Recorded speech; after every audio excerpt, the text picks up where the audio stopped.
je suis très heureuse de présenter ce projet qui a été commencé déjà depuis 2 ans et nous espérons avoir une troisième année.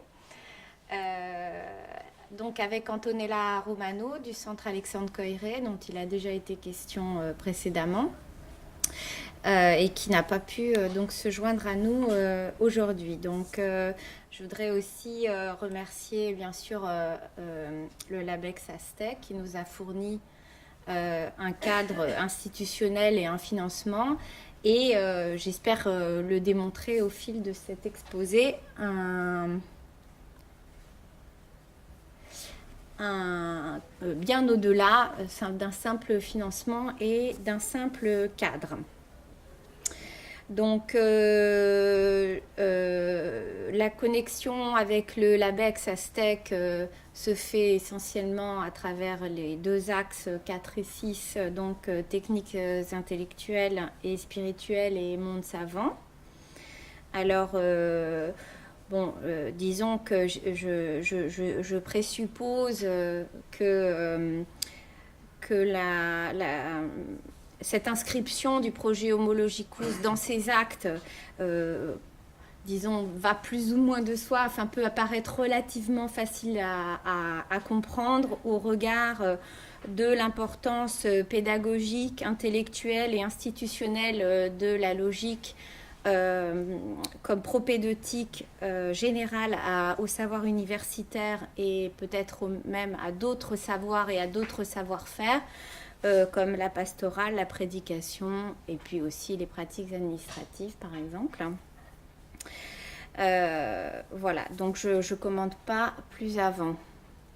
Donc d'abord une petite présentation de l'idée qui était à l'origine du projet Homologicus. Ça va, vous m'entendez avec le micro ? Donc il s'est donné comme objectif d'étudier la façon dont la capacité à conduire logiquement ces savoirs théoriques et pratiques a été mis de façon récurrente dans l'histoire au cœur de la définition de l'homme et de l'appréhension de sa diversité. Enfin bon, vous avez compris que ça c'est une version optimiste des choses.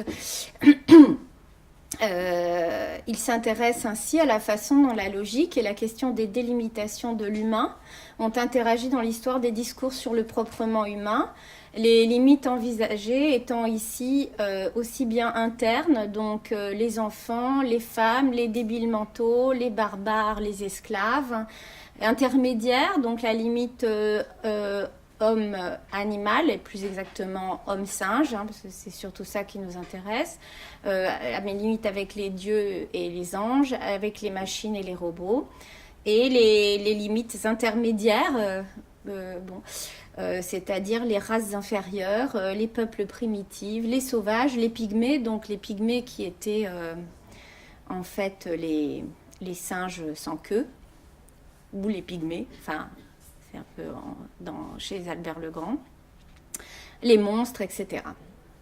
Alors il ne s'agit absolument pas de proposer une réflexion de type systématique, philosophique ou normative sur la nécessaire inclusion d'une logique universelle dans la définition de l'essence de l'homme, ou encore de réfléchir de façon philosophique ou normative sur la question que nous pose le problème du relativisme logique, sur lequel je reviendrai tout à l'heure. L'enquête est une enquête entièrement historique qui concerne l'histoire de la philosophie, l'histoire de l'anthropologie et puis l'histoire en général, sur la façon dont se sont construits les discours anthropologiques portant sur l'interconnexion entre logique et humain dans l'Antiquité, au Moyen-Âge et à l'époque moderne et contemporaine, avec comme point de mire évidemment la notion de mentalité prélogique proposée par Lévi-Bruhl, proposée, rétractée. Bon, on ne va pas rentrer dans ce sujet. Donc pour l'instant, il y a eu 2 manifestations qui ont été organisées en 2016 et en 2017, et on espère une troisième en 2018 si on réunit les fonds.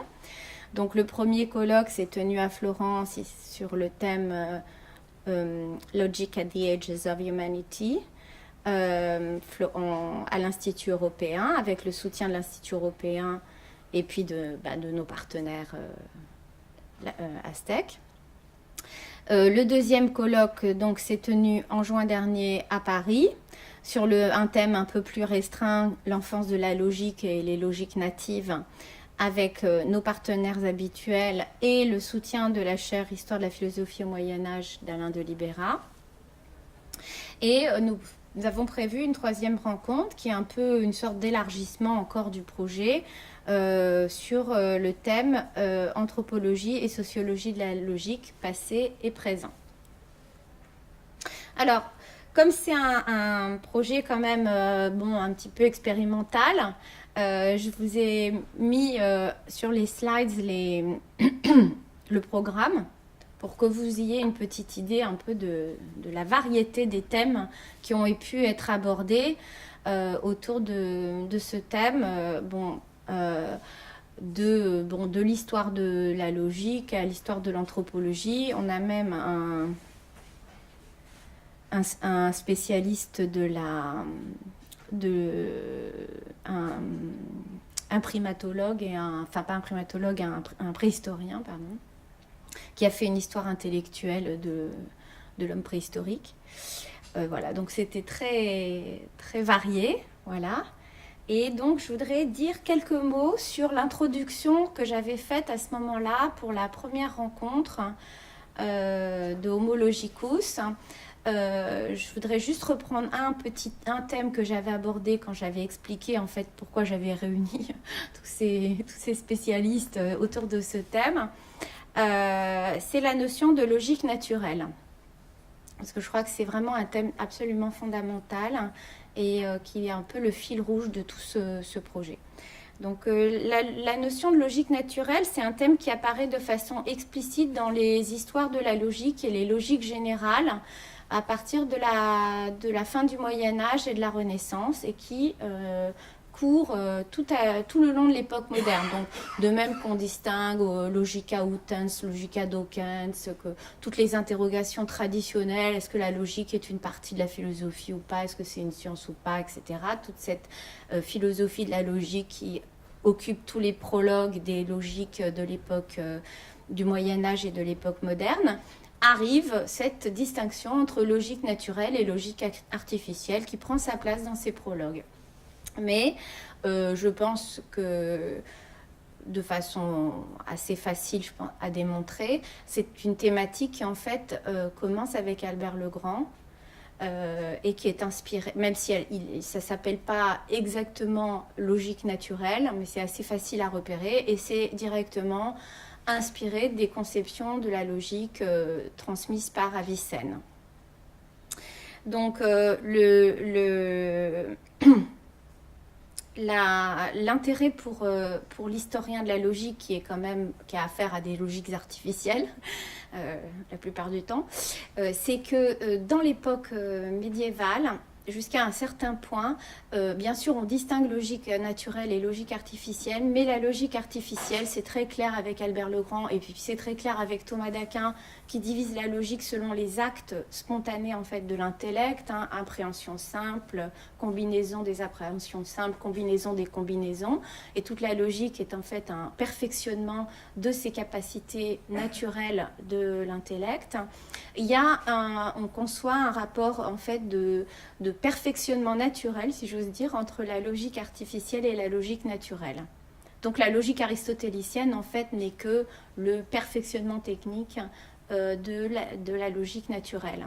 Et le thème de la logique naturelle a une très longue durée, puisque ça a été montré par d'autres spécialistes, je n'y reviens pas.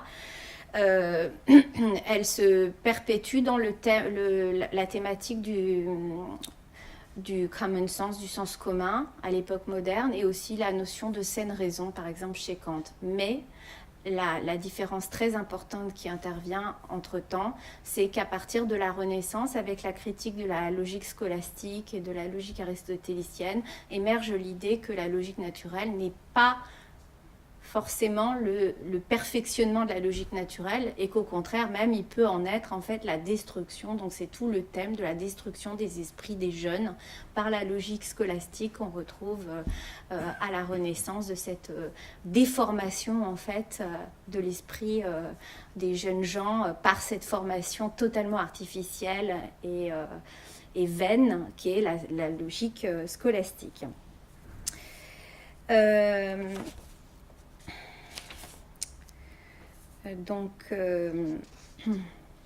Oui, donc la chose intéressante aussi, c'est que si vous tapez sur Google logique naturelle, ben, c'est pas ça que vous allez trouver. C'est un développement des réflexions en philosophie de la logique contemporaine à partir des années 90 par un logicien qui s'appelle Van Bentem, et puis ensuite les gens qui sont inspirés par lui.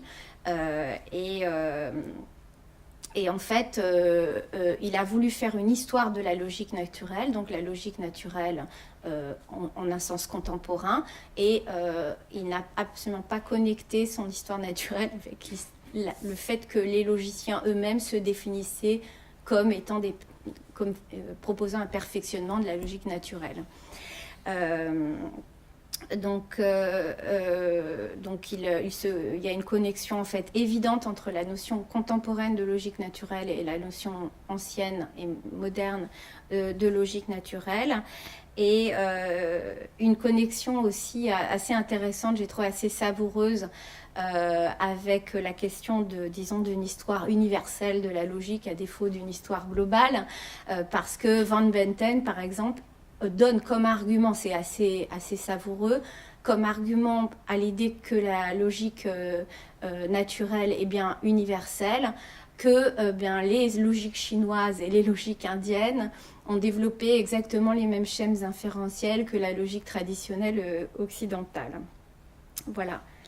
Donc c'était quelques mots autour de cette notion de logique naturelle qui est en fait entièrement à construire dans toute sa complexité historique et conceptuelle, mais qui va être en fait le cœur du projet. Donc ensuite, on a fait la deuxième rencontre sur une manière de reformuler la question de la naturalité de la logique autour de l'enfance de la logique et des logiques dites natives. Voilà. Donc là, ce deuxième thème avec la notion de la logique native, il y avait aussi quelque chose, vous voyez, sur les personnes intellectuellement déficientes. Enfin, bon, il y avait... Et puis moi, j'avais fait quelque chose sur l'anthropologie, disons, avéroïste au XIIIe siècle, et le rôle de la logique comme producteur en fait d'humanité, comme dans une dimension anthropologique, mais pas au sens de propre à l'homme, mais comme fabricateur d'hommes. Donc voilà. Donc ensuite, le développement de ce projet, c'est encore un élargissement avec le troisième workshop qu'on voudrait organiser l'année prochaine, qui s'appelle donc Anthropologie et sociologie de la logique passé et présent. Bon, c'est en anglais parce que c'est dans un congrès qui est entièrement en anglais, hein, donc bien que ça se passe à Vichy, c'est assez comique en soi. Et donc c'est un workshop qui est organisé à l'intérieur du 6e congrès mondial de la logique universelle. C'est un congrès qui regroupe qui est un projet très intéressant de Jean-Yves Béziot, qui est un logicien qui est basé au Brésil, qui regroupe des spécialistes de la logique dans toute son extension actuelle. Donc ça comprend l'informatique, l'ingénierie, la mathématique, la linguistique, la psychologie, et des représentants de l'histoire de la logique, de la philosophie, de la logique et des sciences sociales. Et qui ce projet donc de Jean-Yves Béziot, part de la volonté d'affronter théoriquement et historiquement, vraiment dans une moindre mesure, hein, la question du pluralisme logique dans une approche pluridisciplinaire. Je reviendrai tout à l'heure sur la question du pluralisme logique qui n'est peut-être pas entièrement dans votre esprit à cette heure-ci de la matinée. Donc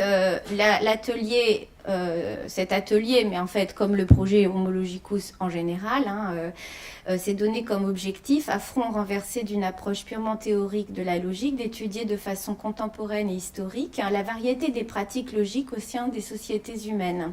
Cette approche signifie un abandon de toute prédéfinition normative de la logique, c'est-à-dire de ce qui est logique et de qu'est-ce que la logique et ce qui est logique et ce qui n'est pas logique, et l'insertion des pratiques logiques dans des espaces sociaux multiples, parmi lesquels figure en bonne place la dimension justement normalisante et normative de la logique. Donc, qui devient non pas un principe méthodologique, mais un objet d'enquête. Donc, bien sûr, cela suppose une réflexion critique donc de la part des composantes philosophiques de ce projet, c'est-à-dire moi-même, sur la notion de relativisme logique au croisement du pluralisme logique et de l'anthropologie cognitive. Alors, je vais dire juste 2-3 mots là-dessus. En fait, le relativisme logique est une théorie, disons, qui consiste à penser que la logique est variable selon les sociétés et que donc il y a plusieurs logiques selon les différentes sociétés. Alors, en dépit, à mon avis, de l'intérêt vraiment majeur des travaux de Lévy-Bruhl sur cette question, en particulier les carnets,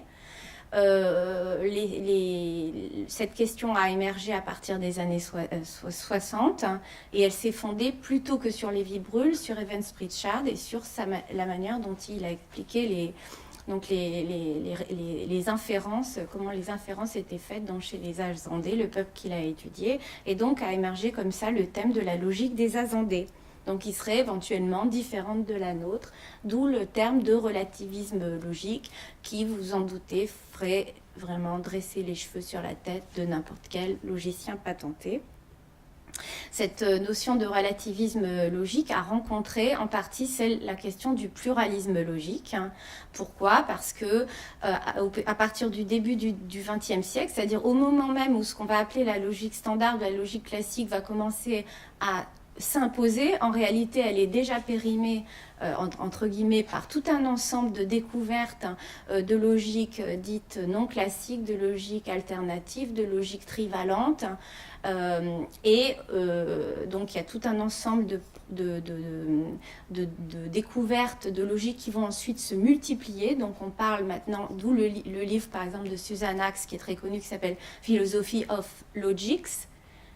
À partir du milieu du XXe siècle, la communauté logique prend acte du fait qu'il n'y aura pas de retour en arrière et qu'il y aura définitivement une pluralité de logiques différentes avec des principes logiques différents. Donc, la question du relativisme logique va rencontrer la question du pluralisme logique et on va dire, en fait, les Azandés, c'est pas qu'ils sont pas logiques, c'est juste qu'ils ont une autre logique, une logique non classique, et il n'y a aucun problème en fait. Ensuite, cette question va rencontrer aussi le problème de l'universalisme et du relativisme dans l'anthropologie cognitive. Par exemple, si vous prenez le livre de Gérard Lanclus qui s'appelle L'universalisme et le pari de la raison, ou le pari de la raison, on voit dans ce livre une sorte de réactivation du programme de la logique naturelle médiévale, sauf que les fondements sont fournis par les sciences cognitives et non plus par une conception naturaliste, disons, du fonctionnement cognitif humain comme on pouvait l'avoir à l'époque ou sur d'autres fondements. L'idée étant de défendre l'universalité à travers l'universalité de la logique, défendre en fait l'universel humain tout simplement, parce que comme il le dit, dénier une logique à une partie de l'humanité, c'est lui dénier son humanité, pardon. Voilà, donc ça c'était le commentaire sur les aspects un petit peu philosophiques de la question. Et donc mais ça n'est finalement qu'une toute petite partie du projet. Donc au-delà de ça, l'idée c'est d'étudier la logique hors de la logique. donc hors des livres de logique, tout simplement. Donc, par une sociologie de laboratoire des pratiques logiques. Donc ça, c'est ce qui a été fait par Claude Rosenthal, qui est mon complice pour l'organisation de ce workshop. Donc, il a fait une sociologie de laboratoire dans un très beau livre qui s'appelle La trame de l'évidence, pour savoir comment est-ce que une étude sociologique des preuves logiques dans les laboratoires de logique aux États-Unis. Une étude historique du rôle de la logique dans des contextes politiques, sociaux et idéologiques et civilisationnels entre guillemets variés, c'est-à-dire dans les programmes de réforme des savoirs, dans les politiques coloniales, dans les pratiques de discrimination raciale ou sanitaire fondées sur les degrés d'incapacité logique. L'apport énorme, je pense, que peut apporter l'histoire de la logique, à la philosophie de la logique, l'apport de l'histoire et la sociologie de l'éducation.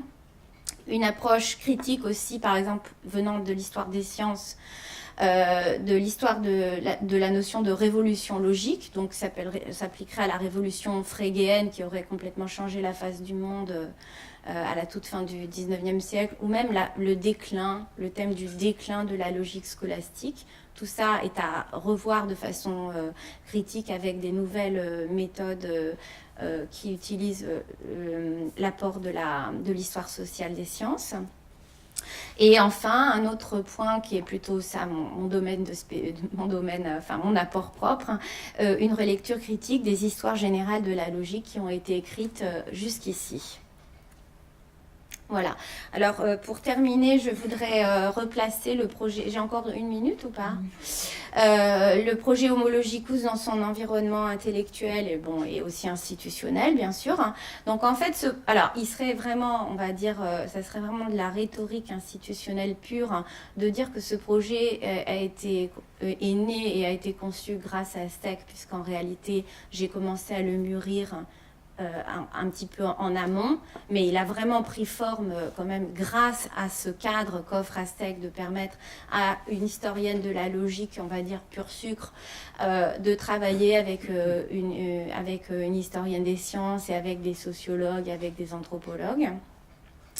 En ce qui me concerne, le point de départ, le projet Homologicus prend sens dans une réflexion autour d'une rénovation méthodologique de l'histoire de la logique qui, à l'instar de l'histoire des sciences et de l'histoire de la philosophie, beaucoup plus péniblement, doit elle aussi faire sa révolution culturelle, c'est-à-dire sa révolution méthodologique. Je suppose que vous n'êtes pas tous de grands lecteurs des histoires de la logique, mais si vous vous amusez à lire des histoires de la logique aujourd'hui, on est vraiment à la pierre de Rosette de l'égyptologie au niveau méthodologique, au niveau réflexivité méthodologique. C'est des histoires qui sont totalement normatives et téléologiques. Voilà. Pour dire les choses simplement, hein. Voilà. C'est quand même rare d'avoir des disciplines qui en sont à ce stade-là au niveau méthodologique. Donc le projet Homologicus est institutionnellement et intellectuellement en synergie avec d'autres opérations existantes ou à venir. Donc un autre projet que je conduis avec Antonella Romano et avec Alain de Libera au Collège de France, qui s'appelle l'Europe de la logique, les traditions aristotéliciennes médiévales et modernes en contexte. Et un projet d'échange aussi PSL avec John Marenbon qui va se dérouler cette année autour d'une histoire sociale de la logique au Moyen-Âge. C'est un petit projet d'échange assez informel. Et puis un projet de séminaire commun avec Antonella Romano autour de l'histoire de la logique, histoire des sciences. Donc c'est pour illustrer quand même tout ce qu'on doit au cadre que nous a fourni Aztec, qui n'a vraiment pas été une coquille vide ou juste un pourvoyeur de fonds. Je pense que ça a vraiment été un enrichissement intellectuel et scientifique profond de travailler pour nous dans ce cadre. Voilà. Merci beaucoup. Merci beaucoup.